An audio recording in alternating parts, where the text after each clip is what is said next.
trailers. You got Captain America Civil War. That's probably going to have a trailer. Deadpool is going to be doing something funny.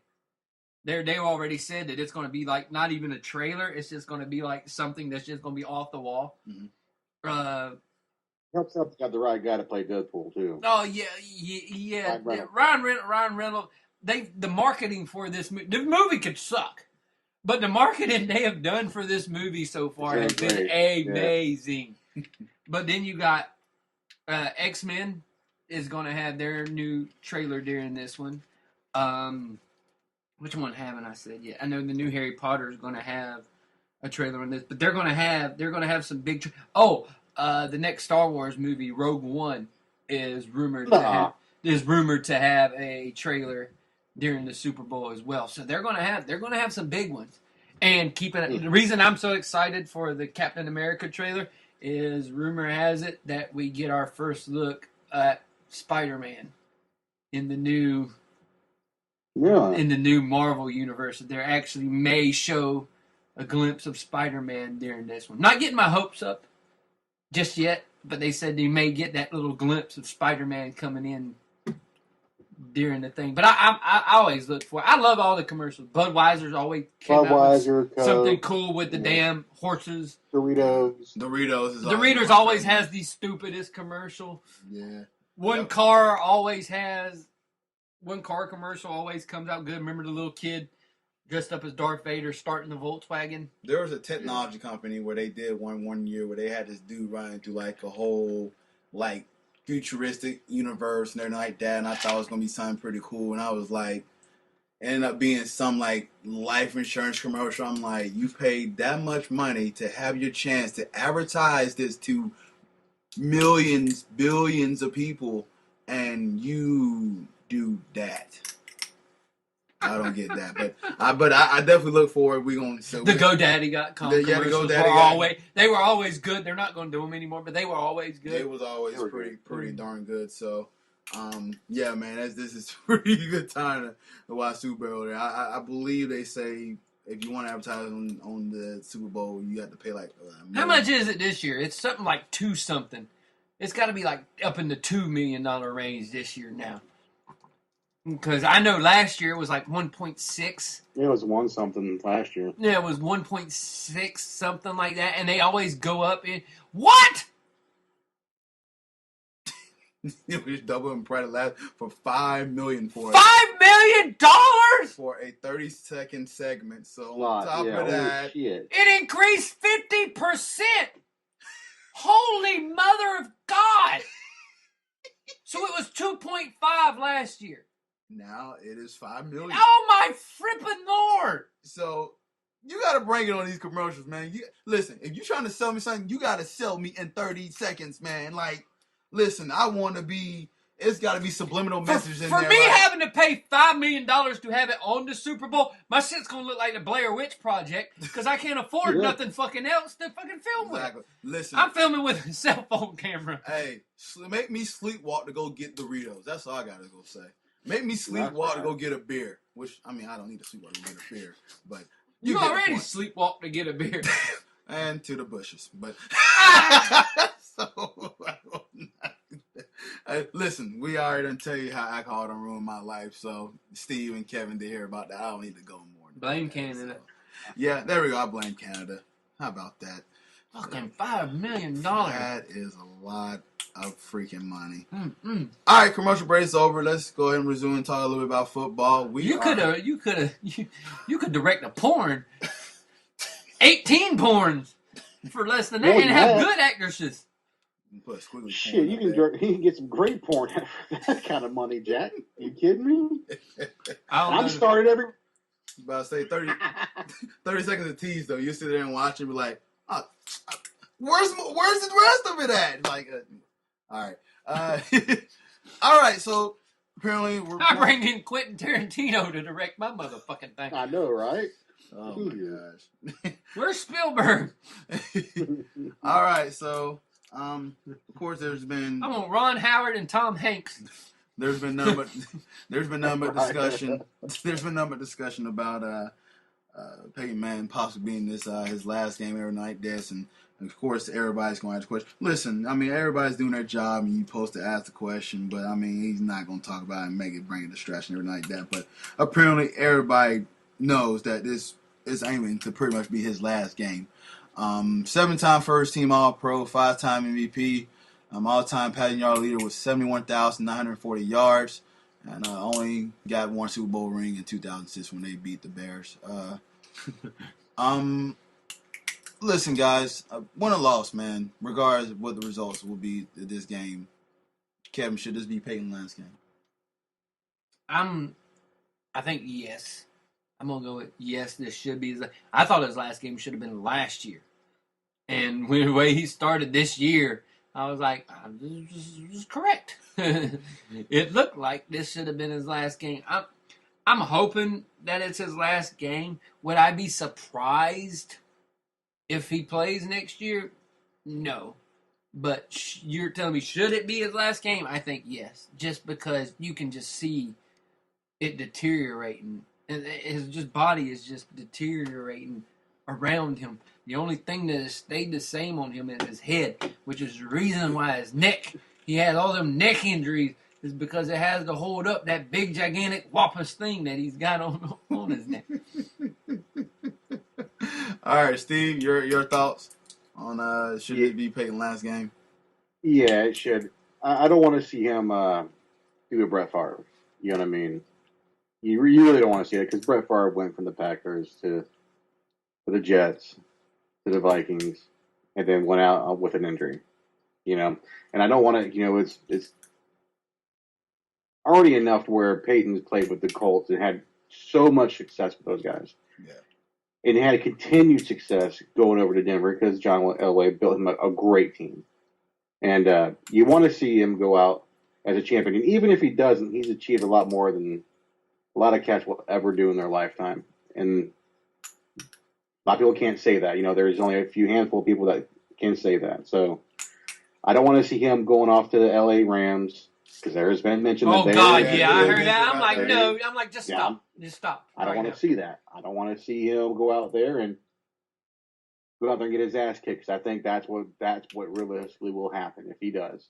So please, Peyton, if you win, go out a champion. If you lose, you're still gonna go out in the first ballot Hall of Fame, right on out in the sunset, homie. Yeah, I'm with both of y'all, man. This should be his last game.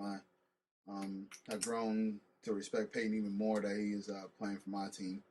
I thought he should have just stayed with the Colts, man, for his whole career. But that wasn't his decision. But yeah, I know. I know it wasn't his decision, and business is business, everything like that. And I thought he did it professionally the way he handled that whole scenario there, and he told him to draft his quarterback here and everything like that. And when he came out, and when he came back after the injury, he made him look stupid. Yeah. He's like, look what I did. But he had that whole year to recuperate. He did. But now you see what happens when he had to get back into the grind. Mm-hmm. It gradually went down. Yeah. And once that grind hit him again, he wasn't ready for it. His body was not physically ready for it. A couple of years, yeah, he was there, but then that grind started wearing on him, and he just isn't physically where he needs to be right now, and he needs to take that into consideration. He does, and that's why. Because you don't want to see him like Joe Montana in his final days in Kansas City. Like Joe Namath when he went to Washington and broke his leg in half, and you don't want to see that happen to him. We don't like seeing Old Yeller get shot. You don't like him getting taken out back to the woodshed because he caught rabies and getting shot. You want him to have it where it's the good story. He got to live with his family, and that's what you want with Peyton. You don't want him having to get taken out back and get shot and forced to go away. You want him to be able to go away on his own terms. Right, and that's why I say win or loss, regardless of what it is. Look at that. I used the Old Yeller. I like that. You just gotta recognize here that, you know what, that John Elway did his job, to get you there and build a team around you and get a defensive team to get you there, and this is your shot here. So if this is your last game, man, I expect for him to go all out, man. And if you see that he's going all out, you just might just say, well, he's going all out. He's running for a first down. He's doing this, so you can kind of see that this is definitely going to probably be his last game, and everything like that. His going all out is the speed of a 1933 Model A Ford that runs off steam and goes 17 miles an hour. It's got the crank in the front. Yeah. The old dash or the old hood ornament is the freaking radiator cap. Yeah. So I came to admire Peyton to how he handled himself as a professional and everything like that. I even from afar when he played for the Colts, I liked him from afar, but I really didn't pay much to it once he started having losses to my team. But now he's playing my team, I just got a little bit more respect for him and like that. So whatever he decides to do afterward, I really think he should be a politician because he speaks so well to people and everything. You can go and see him in Jacksonville if you have enough money to go and buy tickets. There you go. So that's what I'm looking at, man. I'm wishing him the best wherever he does in this game, whatever you want to do after this. So switching from one quarterback to another, let's talk about Cam Newton. I go with you on this one first too, Kevin. Is he your MVP this year? And explain what a Super Bowl win do for his young but starting legacy here. He's definitely the MVP this year. If they give it to anybody else, somebody's smoking crack.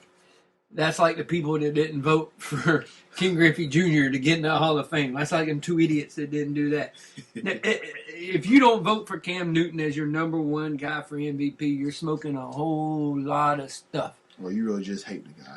Or you just can't stand his antics. And what it does for his legacy is it starts his legacy. This game will start it'll kickstart who everybody thinks Cam Newton is going to be, and it gives him a good start for his legacy. But what it really does is, hopefully, if he wins the Super Bowl and he sees all these eyes are going to be on him and everything, it kind of changes certain ways that he does things.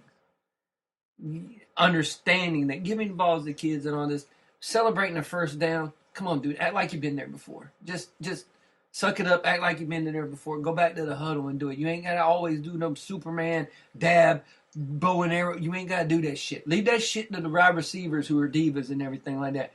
You've got to be a leader of the team. You've got to be the man of your football team. Do it with a little, you can do it with a little flair, but don't do it to the point of where you're overdoing things. I know you're having fun and everything like that, but you have to show respect towards another team. And sometimes he does take it over the edge to where I think that he's not showing as much respect to the game and to the people that he's playing against to a certain point. Mind you, it doesn't bother me. It bothers me a little bit when he starts it just when you gain 5 yards and you get a first down and you get up and then you sneeze into your arm. And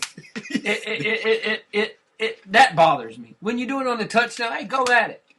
I like watching end zone dances. I don't mind them at all. But during first downs and stuff like that, it kind of gets a little old after a while. Yeah. So hopefully, if he does win this and he sees that he needs to come and present himself in a different way, and for the love of God, Cam, stop bringing up that you're black.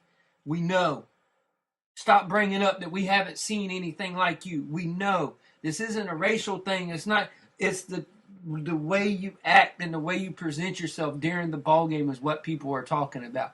You come in with a history of doing sketchy sort of things. You have to clean that up on your own as you're going through your career, and you haven't done none of that yet. And that's why people are still doubting you. Give them a reason not to doubt you. Give them a reason to go, hey, Cam's growing up. Give them that reason.